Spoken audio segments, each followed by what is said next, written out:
ही गोष्ट आहे त्या 4 मित्रांची, ज्यांनी एका तांत्रिकासोबत मिळून बनवला एक गेम प्लॅन मोठे पैसे बनवण्याचा।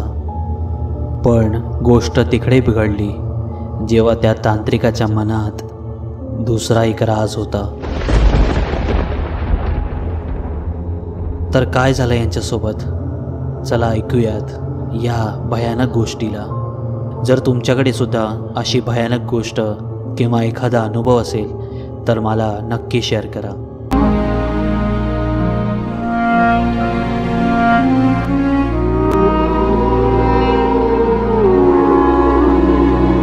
तर ही गोष्ट आहे 4 मित्रांची।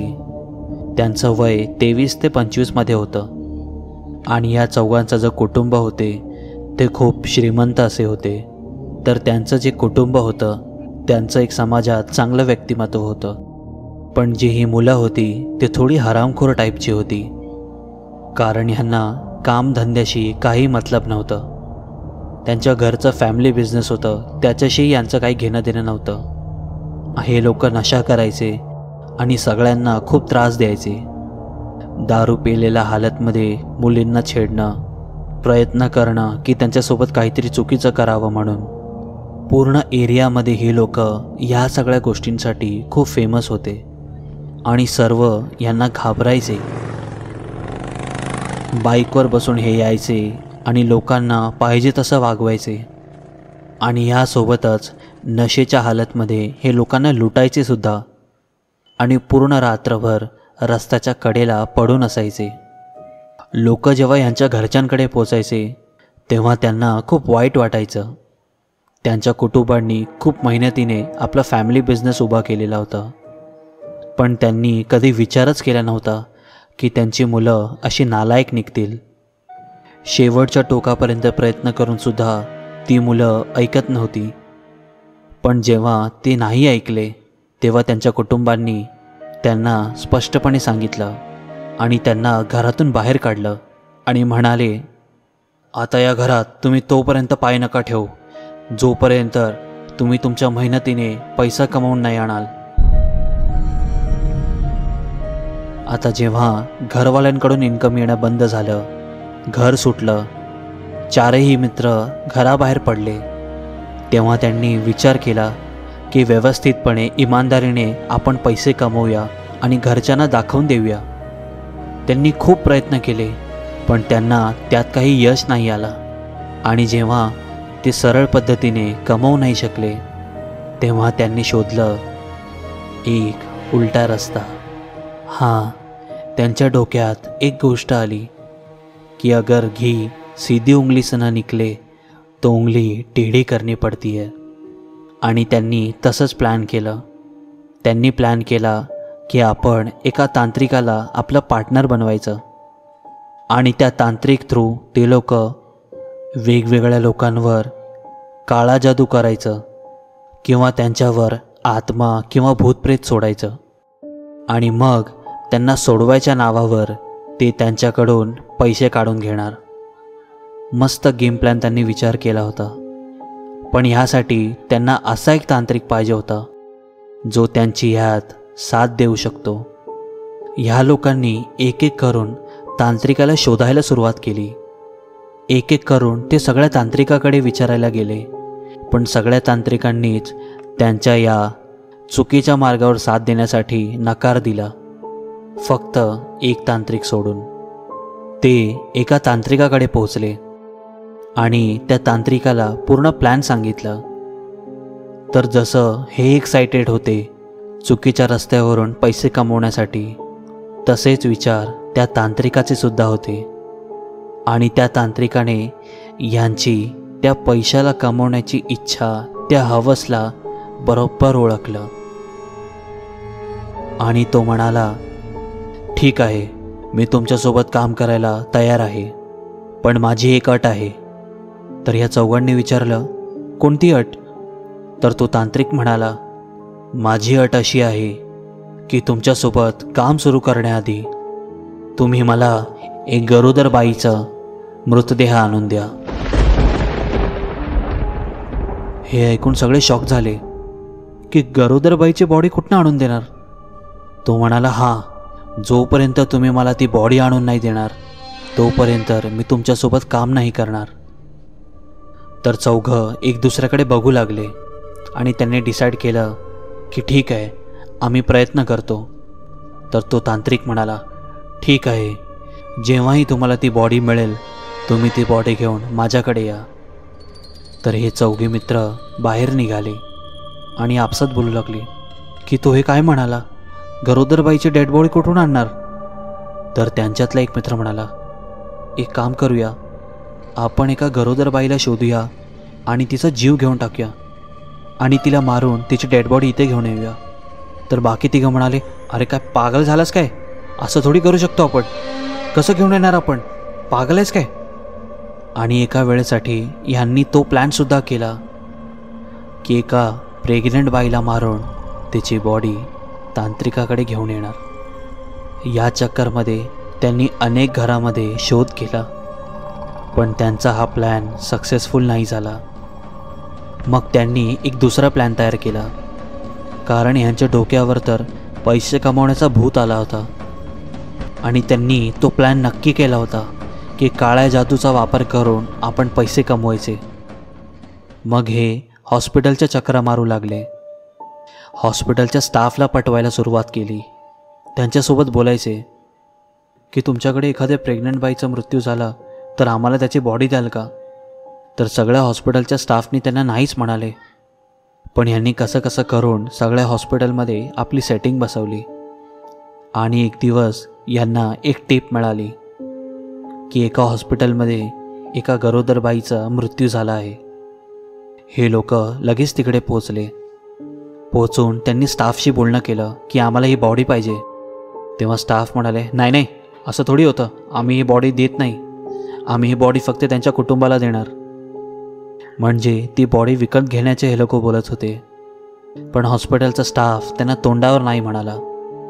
पण हे लोक जाऊन कुठे दुसरीकडे नाही गेले, ते लोक तिकडेच उभं राहिले आणि त्यांचं पूर्ण लक्ष होतं त्या डेड बॉडीवर. त्या डेड बॉडीची फॅमिली आली, ह्यांनी सगळी नजर लावून ठेवली होती. त्यांनी जवळपास पूर्ण रेकॉर्डच केलं होतं. आणि जशीच ती डेड बॉडी तिथून निघाली तसंच त्या बॉडीच्या मागोमाग हे सुद्धा त्यांच्या फॅमिलीच्या मागोमाग गेले. तर ही बाई जिचा मृत्यू झाला ती एक ख्रिश्चन लेडी होती. तर बॉडी गेली घरी सगळे रिच्युअल्स झाले. मग घरातून नेऊन तिला ख्रिश्चन कब्रिस्तानमध्ये घेऊन गेले. तर कब्रिस्तानमध्ये जाऊन त्या बॉडीला ग्रेव्हमध्ये ठेवून कबर खोदून त्या बॉडीला कब्रमध्ये दफन केलं. सगळे रिच्युअल झाल्यावर फॅमिलीवाले तिथून निघून गेले. आता रात्रीच्या वेळी हे चौघे त्या कबरीवर पोचले आणि त्यांनी ती कबर खोदून त्या बाईची बॉडी बाहेर काढली आणि ती बॉडी गाडीत ठेवून ते सरळ तिथून पळून गेले. आणि ते थेट त्या मांत्रिकाकडे गेले आणि त्याला बोलले, आम्हाला डेड बॉडी मिळाली आहे, आता तुम्ही आमच्यासोबत काम करा. तर तांत्रिक म्हणाला, खूप छान, आता एक काम करा, तुम्ही सगळं माझ्यासोबत चला. सोबतच एक काम करा, तुमच्यापैकी कोणी एक जण ही एवढी सामग्री घेऊन या. तर त्यांनी काही सामग्री दिली त्यांना आणण्यासाठी. त्यानंतर तो तांत्रिक म्हणाला की माझ्यासोबत चला. आता चौघेही मित्र आणि तांत्रिक पोचले एका नदीकाठी. आता रात्रीच्या वेळेस म्हणजे जवळपास 12-1च्या दरम्यान खूप शांतता होती. त्या काळ्या रात्री ह्यांचं एक वेगळंच प्लॅन चालू होतं. तिथे जाऊन त्यांनी ती डेड बॉडी बाहेर काढली. त्या तांत्रिकाने हळद आणि कुंकूने एक मोठं रिंगण केलं आणि त्या रिंगणात त्या डेड बॉडीला ठेवलं. त्याने एक काळ्या रंगाचा धागा घेतला आणि तो धागा त्या बॉडीच्या डोक्यावर बांधला आणि दुसरा धागा त्याच्या दोन्ही हातांवर बांधला आणि दुसरे धागे त्याच्या दोन्ही पायाच्या अंगठ्यावर बांधला. आणि त्यानंतर लक्ष ठेवा, त्यांनी धागा तोडला नाही. त्या धाग्याचा एक एक टोक त्यांनी त्या चौघांच्या हातात दिला. म्हणजे 2 अंगठ्याचे 2 धाग्याचं टोक 2 मित्रांच्या हातात, बाकी 2 मित्रांच्या हातात हाताला बांधलेला धाग्याचं टोक दिलं आणि डोक्याला बांधलेल्या धाग्याचं टोक तांत्रिकाने स्वतःच्या हातात ठेवला आणि डोक्यावरच्या धाग्याचं टोक घेऊन तो तांत्रिक तिथे बसला आणि म्हणाला, हे धाग्याचं टोक घेऊन तुम्ही वेगवेगळ्या झुडपात जाऊन लपून बसा आणि जोपर्यंत ही पूजा चालू आहे तोपर्यंत तुम्ही एकमेकांशी काहीच बोलणार नाही, काहीच नाही बोलायचं आहे आणि काही पाहायचंसुद्धा नाही आहे. गप्पपणे झाडांमध्ये लपून बसा आणि जोपर्यंत मी तुम्हाला इशारा करत नाही तोपर्यंत तुमच्यापैकी कोणी बाहेरही नाही येणार, ना आपली जागा सोडणार आणि नाही आपसात कोणत्याही पद्धतीचं इशारे किंवा बोलण्याचा प्रयत्न करणार. चौघेच्या चौघे मित्र वेगवेगळ्या टोक धरून वेगवेगळ्या टोकाला जाऊन बसले आणि ते झुडपं एवढे लांब होते की ते एकमेकांना दिसूही शकणार नाही. जर का त्यांनी हातवारे केले तरीही ते पाहू शकणार नाही. काळा अंधार, फक्त तिथे चंद्राचा काय तो प्रकाश होता. 1 तास झाला, 2 तास झाला, 2.5 तास, 3 तास. सगळे एक एक धाग्याचं टोक घेऊन तिथंच बसून होते. ते वाट बघत होते की तो तांत्रिक आता सिग्नल देईल आणि आम्ही बाहेर येऊ. म्हणजे तुम्ही विचार करा की तुम्ही एक धाग्याचं टोक घेऊन 3 तास एका जागी बसला आहात की तो तांत्रिक तुम्हाला इशारा नाही देत तोपर्यंत तुम्ही तिथेच बसून असणार. तुमच्याकडे दुसरा ऑप्शनही नाही. काही तासाने ते खूप फ्रस्ट्रेट झाले, कारण रात्र संपत आली होती आणि दिवस उजेडायला आला होता. जवळपास 4 वाजत आले होते. तर तिथला जो स्मशान होता तो त्यांना व्यवस्थित दिसत होता. तिथे लोकांचं येणं जाणं सुरू झालं होतं. तर ह्यांना वाटलं की तिकडच्या लोकांनी जर पाहिलं आणि ते जर इथे आले आणि आपल्याला पाहिलं की आपण इथे काळा जादू करतोय तर आपण सगळे पकडले जाणार आणि खूप मार खाणार, म्हणजे आपल्यासोबत काहीही होऊ शकतं. तर त्यांपैकी एक मुलगा खूप कंटाळला आणि तो रागातच तिथून उठला आणि तो धागा हातात घेऊनच तो तिथून बाहेर आला आणि तो त्याच्या जवळच्याच मित्राकडे जाऊन बोलला, अरे साले, एवढा वेळ झाला, तो तांत्रिक सिग्नल का नाही देत आहे? तर त्याचा मित्र म्हणतो, अरे तू उठून कशाला आलास? त्यांनी सांगितलं ना तिकडनं उठू नकोस. तू नाही म्हणाला होता ना की उठायचं नाही म्हणून. अरे मी खूप कंटाळलो यार, किती वेळ झाला आपण असंच बसून आहोत, तो काही सिग्नलच नाही देत आहे. तर त्यांचं तिथे भांडणं झाली. अरे लोक यायला सुरुवात झाली आहे, आपण बाहेर निघायला पाहिजे, त्यांनी जर आपल्याला पकडलं तर खूप प्रॉब्लेम होतील. तेव्हा ती गोष्ट त्याला समजली आणि ते तिसऱ्या मित्राकडे गेले आणि तिथे सुद्धा हेच गोष्ट झाली की अरे साल्यांनो, तुम्ही उठून कशाला आलात? तर त्यांनी सांगितलं आणि तसंच ते चौथ्या मित्राकडे गेले. ह्या प्रकारे ते 4ही मित्र आता एकत्र आले आणि ते जेव्हा त्या रिंगणाजवळ आले तेव्हा त्यांच्या पायाखालची जमीन सरकली, कारण तिकडे ना तांत्रिक होता ना ती डेड बॉडी. तिकडे लांब लांबपर्यंत काहीच दिसत नव्हतं. म्हणजे त्या तांत्रिकाने त्यांना चुना लावला. तर ते टेन्शनमध्ये आले. ते म्हणाले, चल बाबा पळूया इथून, नाही तर लोकांनी पाहिलं तर खूप प्रॉब्लेम होईल. तर चौघे मित्र तिथून पळून गेले आणि पळाल्यानंतर त्यांचं पुन्हा तेच काम सुरू झालं. ते दारू वगैरे पियाले आणि दारू पिऊन ते एका तबेलाच्या इथे पडून राहिले आणि दारू पिऊन तिथेच पडून राहिले आणि काही तासांनी यांचे डोळे उघडले आणि मग त्यांना आठवलं की रात्री त्यांच्यासोबत काय झालं. त्यातल्या एका मित्राला जाग आली आणि त्याला रात्री जे घडलं ते आठवलं. ओ शिट, दिवस झाला. त्याने फटाफट आपल्या 3ही मित्रांना उठवलं आणि तिथे लोक जमली होती. तर तो मित्र म्हणाला, चला तिकडे जाऊन बघूया नक्की काय झालं आहे, खूप लोक जमा झाली आहेत. तर त्यांनी पाहिलं की रस्त्याच्या आडोशाला खूप लोक उभे होते आणि ते काहीतरी आपसात बोलत होते. आणि हे चौघे तिकडे पोचले आणि त्यातल्या एका माणसाला विचारलं, काय झालं दादा इकडे? तर सगळ्यांना घालवायला लागले, कारण हे नशेत होते की चला बाहेर पळायचं, आणि त्यांना पळवून लावलं. आता हे टेन्शनमध्ये आले की त्या लोकांना कळालं तर नाही की आपण रात्री मांत्रिकासोबत मिळून हे सगळं करत होतो, आणि जर यांना कळालं की ते आपणच केलं आहे तर आपण नक्कीच जेलमध्ये जाऊ. तर ह्यांनी तिथे शोधलं आणि जवळच उभ्या असलेल्या एका मुलाला बोलावून घेतलं. मित्रा, काय चाललं आहे तिकडे? तर त्या मुलाने सांगितलं, अहो त्या नदीच्या काठी ना, माहीत नाही कोण काय करत होतं, मी तर पाहिलं नाही, पण सगळे लोक म्हणतायत की काहीतरी चुकीचं घडलं आहे.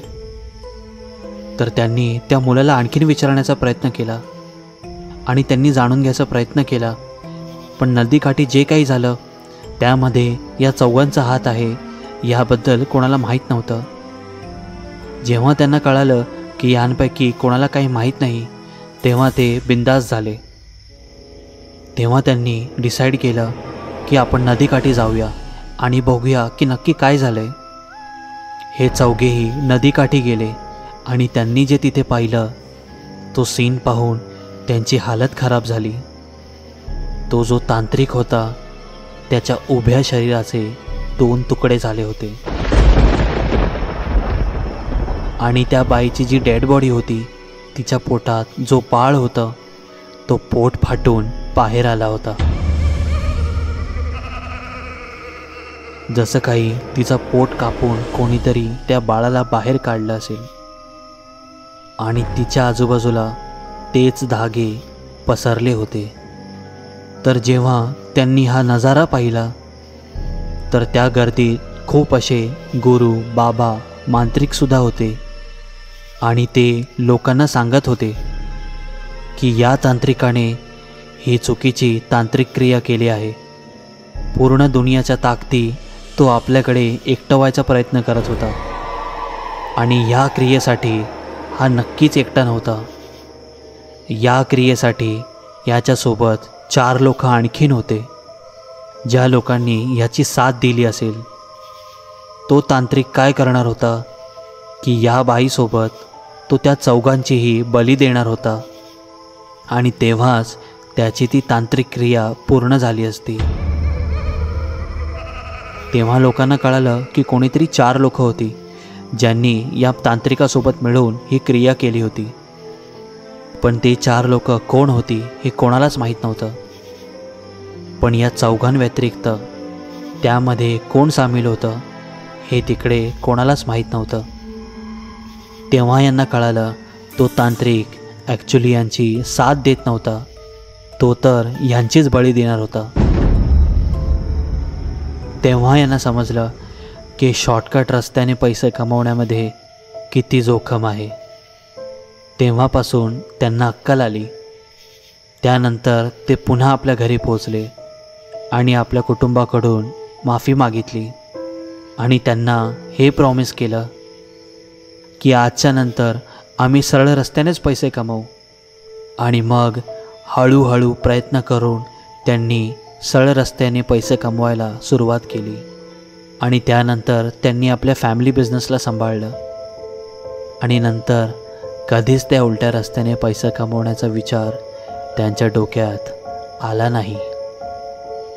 तर मित्रांनो, माझ्याकडेही एका तांत्रिकाचा नंबर आहे जो अशा पद्धतीने तुम्हाला मोठा पैसा कमवून देईल. तर तुम्हालाही कमवायचं आहे का? कमेंट करून नक्की सांगा.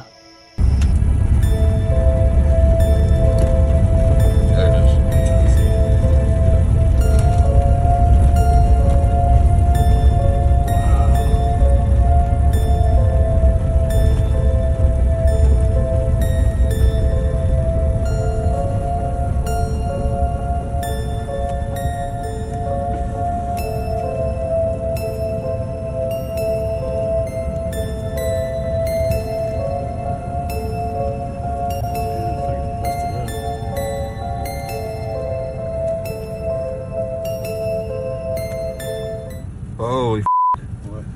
Yo, go.